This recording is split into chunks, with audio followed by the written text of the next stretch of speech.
Thank you so much for joining us again. This is Daybreak Extra coming to you from Trust TV in the nation's capital. Now we are going into the discussion, like I rightly said, and we are talking about identity theft, which is the stolen identity as well, uncovering the risks and defenses against identity theft. Now, identity theft is a pervasive issue that transcends borders, impacting individuals and organizations worldwide. It's a form of crime where perpetrators assume another person's identity, typically to access resources or obtain credit and other benefits in that person's name. And then the consequences for the victims can be devastating, ranging from financial loss to damages, and recovery process can be long. I mean, it will take a whole long time before you're able to recover. Some, they may not even be able to recover at all. From a global perspective, identity theft takes on various forms and is driven by different factors. Now, we have joining us in the studio Dr. Abiodun Adebanjo. He is a fellow of the International Institution of Personal Security, IIPS, also a co-author the book Developing the Security Conscious Mindset, with the immediate past Chief of Naval Staff, Vice Admiral A.Z. Gambo. I mean, you know that this is someone that is very resourceful. Thank you so much for joining us, Dr. Abiodun. Thank you very much. Thank you, Fatima, for having me. Thank you. I mean, you were watching the phone conversation earlier, like we just, we are talking about it before the conversation. What would you say is happening to this country? Not just this country, I mean, globally, we see that people's identities are being stolen, informations, bank details, and the rest. So what would you say is causing this, aside from the hard economy? Okay, all right. For every period in time, or every epoch, let me use that word, there is a prevailing crime. Starting from the 1990s precisely, the computer or the internet revolution came to the fore. Precisely in 1989, that was when the World Wide Web was actually launched. And then from the 90s, many people now got onto the internet, and of course with the millennium there's now an expansion. So there's what we call an exponential growth in more and more people coming onto the cyberspace.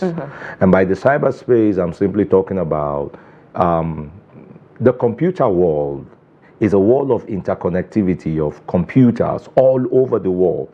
According to the International Telecommunications Union, as at the last data that I have, that's 2003, there are about 6 billion active users of the internet, one way or the other. Now, if you look at that with the total population of the world, which is put at about 8.7 to 9 billion, you could see that a whole lot of people are now getting on. Unfortunately, computer or cyber, getting onto the cyber web or getting onto the cyberspace is different from being educated about the cyberspace. So a whole lot of people get onto the cyberspace because it's the reality, it's the new norm. Let me give you a typical example. There are people that are pensioners that started receiving pension for like 10, 12 years ago. Some of them are not well educated, probably just primary school. What other thing are you going to teach them? I hear a lot of even professors currently will tell you, look, it's you guys that are IT savvy. We don't care. We'll write. Imagine professors saying they are not IT savvy. Yeah, now, they're supposed to have that knowledge. Thank you. Now talk about people that have retired, like 12, some of them 15 years ago.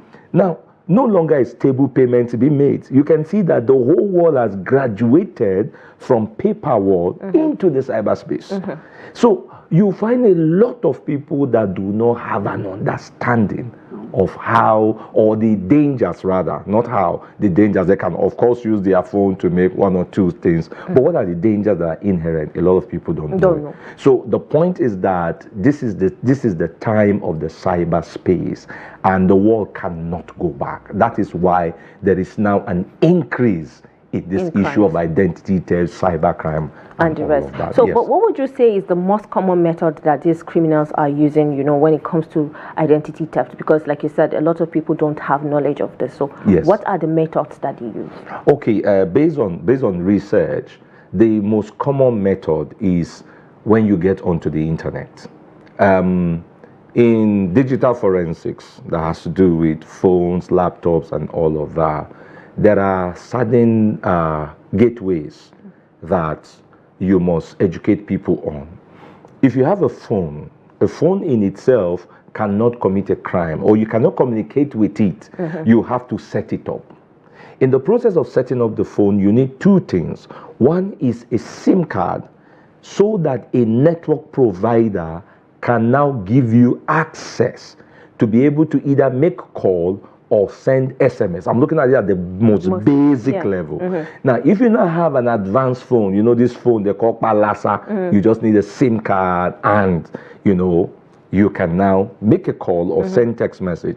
But when you now have more advanced phones, like the Android phones, you now either need a SIM card or you need an internet. And you can get an internet via maybe a Wi-Fi, and you can share. Once you get onto the Wi-Fi, you are now onto the cyberspace. And so, whatsoever dangers that you find around, you are also affected by it. So the point I'm trying to make is that the major causes of this, or what actually leads to identity theft, is your ability to get onto either a network or to get onto the internet. Once that is done, you can be a victim of identity theft. I mean, like you just mentioned, there are a lot of people that I've seen that don't even want to be on any social media. They just use phone to just make calls, and that's it. But what are the challenges? Sorry, that in itself does not even, you know, secure them, because one way or the other, they are within the cyberspace.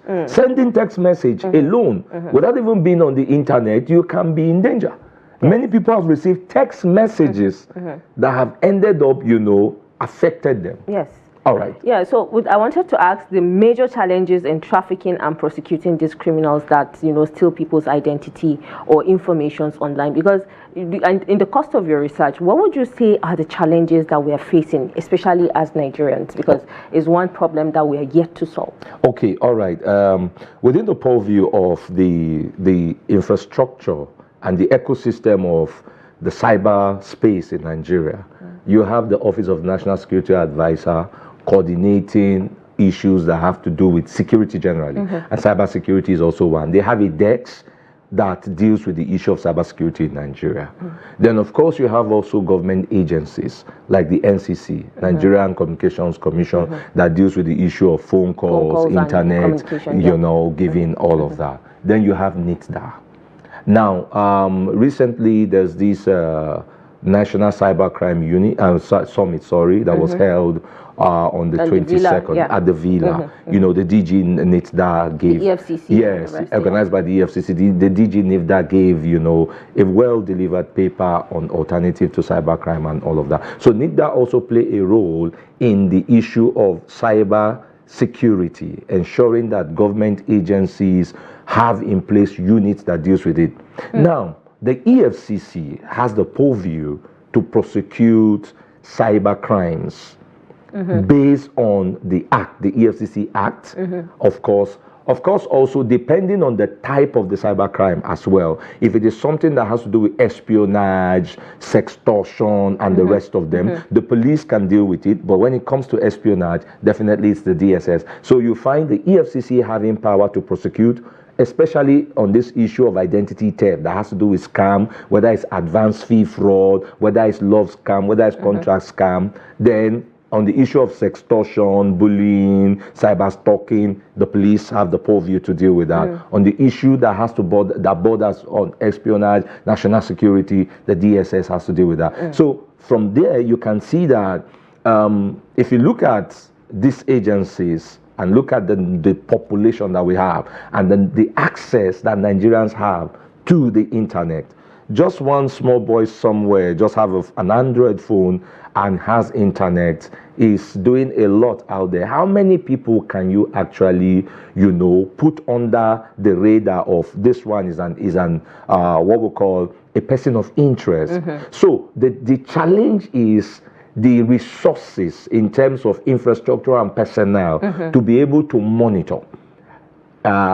the active internet users in Nigeria, that becomes quite a challenge. The EFCC has done quite a lot. From the records that I have from for 10 years period, about 12,000 internet fraudsters have been, successfully prosecuted and convicted. But how many is 12,000 compared to the hundreds, if not millions, that is going on out there? So the major challenge is, one, technology in terms of resources, and then personnel in terms of the trained experts that will deal with these issues. Let me stop here. Yeah. So, like you said, it's not just about being on social media, Yes. but once your information is out there, as far as you're using phone, you're not safe. Yes.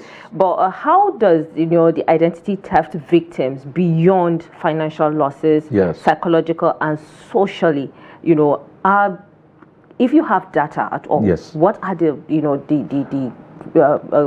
processes for stuff like that? Like, what have they been going through, if any? Okay, all right. Psychologically, mentally, and the rest. Okay, all right. The data that is readily available are the losses in terms of how many billion and the victims and lost. all of that. Yeah. Now, based on some personal interview that I've carried out with a few, victims, let me share this example. Somebody reached out to me and said, there's somebody on your timeline that is you are friends with that defrauded my brother. I said, what was his name? So he gave me the person's he gave me his email. I'm sorry, his detail, that is his Facebook. So, and I called the person. I'm not associated with criminals. What is the problem? He said somebody has tried to reach his wife and was trying to be nasty with her, so he blocked him. What happened? This guy has a native name and he has an English name. Now, he put the native name Mr. Sosos. I don't want to mention the name. Some other criminal that has that same name got his picture and opened another account. Did you see where the problem is? So, he was now the one that was now interacting with this guy's brother and then defrauded him. So I now reach out to the guy and say, okay, send me the account number that the person sent to you, where you paid the money to. By the time he sent the account number, there was the name, but it wasn't this guy's name. So I sent him the person's picture, BVN kind of, check this out. And at the end of the day, I said, go and do your personal investigation. I will help you with the police. I'm also close to a few of them. By the time they did their investigation, he now got back to me and said, actually, the person that I know was not the person, that the person actually stole his identity. So what am I trying to point out? There's this psychological trauma that people go through. Imagine him now, like me. He knows I trust him, and all of a sudden I'm now beginning to say, what kind of a person are you? I've known you for years. Are you like, okay, imagine the person that was defrauded. Now, this person that was defrauded was supposed to pay school fees in pound sterling in the UK. Now, he was unable to access his student, portal because the guy gained access and was able to take him out of everything. So he was even saying that he doesn't care about the money. Let him just release, his credentials for him so that he can get on. It was a serious issue for 3 days, but at the end of the day, he discovered that he wasn't the person that I know. So, but are there, a certain, should I say, the demographic group of people that are vulnerable to identity theft? Yes. How do I call it now? The majority of the category are those that are not IT savvy, or they are not cyber crime savvy, do not have the knowledge. Like most of the people in the old category, they are vulnerable, number one. Then number two, those that are very active in the social media. Somebody will just open one email, open a site, or they'll send you a link. Some people will say giveaway, they won't give away. Yeah, trivia, and the rest. Yes, go to this link. And by the time you go to the link, your identity is already stolen. I wouldn't be able to give the detail of how they do it, because these criminals... for security purposes. Yes, these criminals also have, they have their stuff, the way they go about this thing. So the people that are most vulnerable are those that are not educated, or those that are so much into the social media, because that are so much into social media, they are on Twitter, they are on Facebook, they are on this, they are on that, and they love this, the economy is bad now, or anything that can, make somebody, rich or get money. All of that. I'm not discouraging internet-based kind of business. People are making money. Yeah, they say they are trading. Yeah, they say they are trading crypto. They are doing this and doing that. Yeah. I'm not against it if the law is not against it, but we must be very, very careful. Yeah. Some of these so-called people are tapping. They are trying to mine one coin, sell one coin. Sometimes these criminals have a way of setting a home. They can even give you some money initially, make you get just to get comfortable. Then the next time they give you one other link, and then the money you made and the ones you have saved, you lose all of them. So, but is sensitization by just having summits and events enough, or going into the communities to educate these people is what the government is supposed to do? It has to be strategic. Having summits in itself, having conferences is good, but it will not reach out to the remote areas. And the truth of the matter is, some of these people are now spreading their tentacles because there are a lot of monies to be made all over the place. And so they are trying to spread their tentacles to see how they can get into these remote areas. Now, let me say this as a way of, emphasizing the importance of this thing. Some people think this cyber wall, the expansion of it that we've gotten into, will go away. It's not going to go away. The wall will continue to advance and advance into it. I tell somebody, in the next 30 years, if you are not fully integrated into it, it's going to be a problem. Let me give you an instance. Now we're having our SIMs linked with NIM. We're having our vehicle registration linked with NIM. We have our BVN linked with NIM. We have our international passport. Like in the USA, that all your details are linked. That is it. So link is going to be our social security number.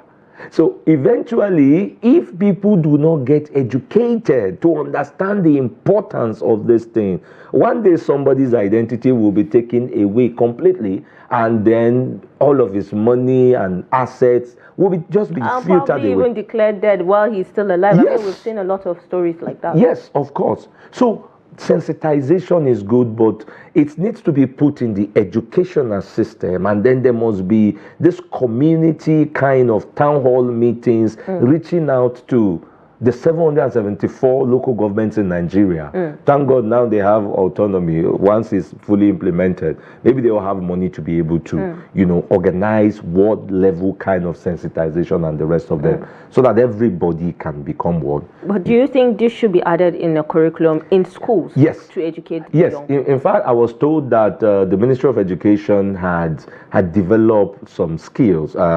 The DG NID that I was talking about, they've developed some 15 digital skills, which they are working with the Ministry of Education to inculcate into the educational curriculum and begin to teach them. I'm sure the next Minister of Education is going to continue from where the immediate past minister stopped. Yeah. It must be. The truth of the matter is, whatsoever you are doing now, in this day and age, you must be cyber literate, not just digital literate. You must be cyber. Digital is the knowledge of what is happening. I can trade, I can do this. But cyber literacy is the level of protection that you need to have against the vulnerabilities in the digital world. So, but this is a huge problem because, like I said, rightly mentioned earlier during the phone conversation, yes, a lot of us have saved our most valuable information on this gadget. Yes. For those that will write it out, keep it in the house, it's not equally safe. Yes. The house can, catch fire. Yes. And the rest. So how else can we save our documents? There's no way. The truth of the matter is, you just need to understand the principle of secured passwords. It must be alphanumeric, have some caps, then have some special character, and then of course we make this mistake. Even me, I'm guilty of some. You have one strong password, so you repeat it over 3-4 accounts. It becomes weak because once somebody is able to penetrate into one, then he's able to penetrate into all. The truth of the matter is, it's just like you say, we've now developed planes. They are the fastest means of transportation. It has its dangers. So the truth is that the cyberspace has its dangers. So what we're going to be doing is to be educating ourselves every now and then. one of the major means that experts have said is, look, tell people to change their passwords, intermittently, more frequently. But that one too also has its own challenge. It gets to a point that you just get exhausted and you may with the forget options. it as well. Yeah. But how can the government and regulatory bodies can come together to improve on policies in terms of combating this menace, because it's a menace, like we rightly mentioned. Yes. The economy is eating deep into the country's economy. Yes. And it's a global pandemic as far as I'm concerned. Certainly. So what are the regulatory bodies and the government doing right now? Yeah, well, like I mentioned with the case of NITDA, they are working with the Ministry of Education. I believe that the government is quite aware of the danger, and the government is doing a lot. You discover lately that somebody said, I don't have a confirmation, there is a CBN directive that banks must, upgrade. And I don't have a confirmation, but I could say from a researcher's standpoint, remember when the former CBN governor, Emefiele, introduced the cashless policy. We had a lot of challenge because most of our banks, the bandwidth that they claimed they had was not the bandwidth that they had. That's why transactions became very difficult. And the plan of this government, we have a Ministry of Digital Economy. So we're planning to move into the digital economy. And what will the digital economy do? It will help to get everybody's detail, your business, your salary, everything into one. So it's easy for them to tax you. Whatsoever amount you are getting, you can't lie about it because they are able to, know it. So the government is planning the digital economy, and sooner than later, nobody will be able to run away from tax in Nigeria. Okay, so another problem that I know, for once, even though I like it, but I don't like it at the same time, it's just my opinion, is the AI. Yes. Because the artificial intelligence has a way of doing a lot, if people know about it. Yes. But can it be used to dictate and prevent identity theft? Yes, it can. Many countries abroad are deploying it. AI is nothing new. It's just human brain that is being taxed, that has put in place a solution to majority of humans' problem. That's AI.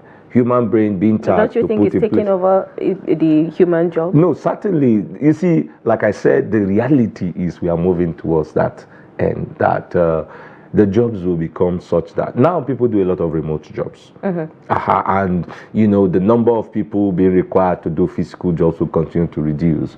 Elon Musk is busy building the robotics. We're having robots all over the place. That's the reality of where the world is going to. But the truth of the matter is, I remember years ago when some people were doing typewriter and then computer came, they said, no, computer, we'll do typewriter. Where's typewriter now? So it's vanished. It's the reality that we are in now. Yes, the government will have no choice than to begin to look at those kind of stuff, Most law enforcement agencies now are beginning to look at AI in terms of crime mapping. There are softwares you can deploy that by the time you have data of the type of crime happening in a particular place, you could now begin to give you some kind of predictions, the time, the duration, and all of that. So with that, you are able to plan and all of that. Yes, AI definitely will definitely play an important role. As we continue. Like you said, is something that we need people to be educated. Yes. I mean, young people in a household that are vast with this information should teach the older ones. Yes. I mean, I see my mom calling me to say, come and check this for me time to time, because she knows that we have that knowledge. Yes. So I just hope that, people out there will be doing that. Yes. But what advice will you give people, in terms of being cautious of their identities being stolen, or signs that, scams or fraudulent activities is being carried out with their identities or their phones? Okay, all right. One, we must be careful with. First, sorry to cut you short. And then what's like? I don't know if I should ask this, but what is the sentence, the consequences that comes with these criminals if caught as well? Okay, depending. Like, identity theft is a type of cybercrime. So the EFCC has the 2006 Advanced Fee Fraud Act, which deals with most of these issues, and then the Cybercrime Act of 2015 also. Depending on that. For identity theft, I know there have been convictions. Yes, there have been convictions. Most times, it's at the discretion of the judge to determine how many years. Because the major thing that most, like EFCC that I know, they are more interested in let's get the money, ensure we catch the criminal. So if the person, you are able to get the whole money from him, you can determine how long is the judge that will determine, even though you make your arguments and all of that. But I know that a person can be sentenced up to 20 years. I'm not very, very sure. Maybe when I get the provisions or something in another forum, I might be able to. But I know it's a minimum of 2 years. It could be up to 20 years, depending. But I tell you the truth, that does not dissuade people. They tell you in a person with them catch, then catch. Because some of them have even have this mentality to rationalize it, like, look, it's better off than armed robbery and, kidnapping. Or any crime. Or any other crime for that matter. So this one is just trying to play a game. They see it more like a game, and then when you are caught, then it becomes a crime. So the advice to people is, number one, you must be digital literate, and you must be cybersecurity conscious. And what is cybersecurity consciousness? One, ability to understand that your password is personal to you, and that don't use your date of birth, your wedding, your wife's date of birth as the only thing you use. You know, it's easy for, this is my date of birth. It's easy for them to decode such things, you know. So we must understand that we have what we call strong password. Then avoid too much accounts. Too much accounts on social media. Let's start from there. In fact, I would advise you, avoid some social media platforms if possible. I'll give you an instance. Social engineering is one of the major ways by which this identity theft, thieves easily get information about people. When they see the guy keep posting this, posting that, I'll say, So let me give you an instance. If you post a picture online, I can know where you took that picture from. So all those tools are there. So somebody, and so he keeps seeing a picture, he's in Abuja. He can narrow you down with a GPS, can narrow you down to your address and come and do physical surveillance on you. See some of the things that, some mistakes that you make and can take advantage of you. So I tell people, if you have it, you have it. You must not flaunt it on social media. That is that. Then number 3, any link that is sent to you, except you are sure of that link, don't click that link. Don't. I will advise anybody. The banks will tell you they will never call you. If you have any issue, you come to the bank to resolve it. So anybody calling you, telling you it's so person, a banker's issue and all of that, forget about it. You can just play along with them, go to the bank and deal with your issue directly. So we must be cyber literate. That's just the word. Must cyber literate, protect our identity, ensure that we are also not greedy. We're looking for giveaway, this trivia, this and all of that. Like me, if you tell me I won 1 million naira and I did not work for it, I tell you, thank you very much. I don't even bother to even call I remember a message like that was sent to me. I said, take it, I've dashed you the money. Because I know that it's a crime, I know that it's a scam. Well, thank you so much, Dr. Abiodun Adebanjo, for joining us this morning. Thank you. He is a fellow of the International Institution of Professional Security and also a co-author of the book Developing the Security Conscious Mindset with the Naval Staff Vice Admiral A.Z. Gumbo. Thank you so much for joining us this morning. Thank you. It's my pleasure. Thank you. Well, let's go on a quick break, and when we return, we'll just dive into some entertainment stories quickly before we wrap up.